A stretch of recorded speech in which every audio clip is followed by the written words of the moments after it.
दोस्तों आज हमारी पूरी भोजपुरी इंडस्ट्री में खुशी का माहौल छाया हुआ है। जी हाँ दोस्तों, अगर आप लोग भोजपुरी इंडस्ट्री को थोड़ा भी फॉलो करते होंगे तो आप सभी को पता होगा कि आज है 5 जनवरी और हमारे भोजपुरी इंडस्ट्री के सबसे बड़े एक्ट्रेस यानी पवन सिंह का बर्थडे। भोजपुरी इंडस्ट्री के 2 ही सुपर स्टार हैं, एक तो हमारे खेसारी भैया और दूसरे पवन भैया।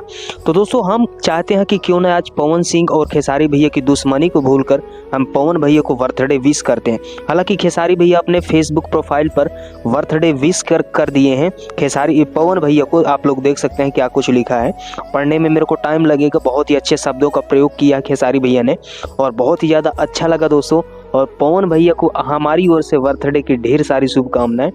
वैसे हम आप सभी को बता दें कि पवन भैया और खेसारी भैया की दुश्मनी को भूलकर क्यों ना आज हम पवन सिंह को बर्थडे विश करें। खैर थोड़ी देर में शायद हमारे खेसारी भैया भी वहां पहुंचे, रात को सेलिब्रेट होगा अच्छे से बर्थडे। तो आप लोग वेट कीजिए, बहुत ही अच्छी वीडियो लेकर के आऊँगा और चैनल को जल्दी से सब्सक्राइब कर लें क्योंकि इसी प्रकार की वीडियो आप सभी को मिलती रहेगी। अगर आप लोग पवन सिंह को विश करना चाहते हो तो कमेंट्स बॉक्स में लिख सकते हैं। बाय बाय दोस्तों, मिलते हैं नेक्स्ट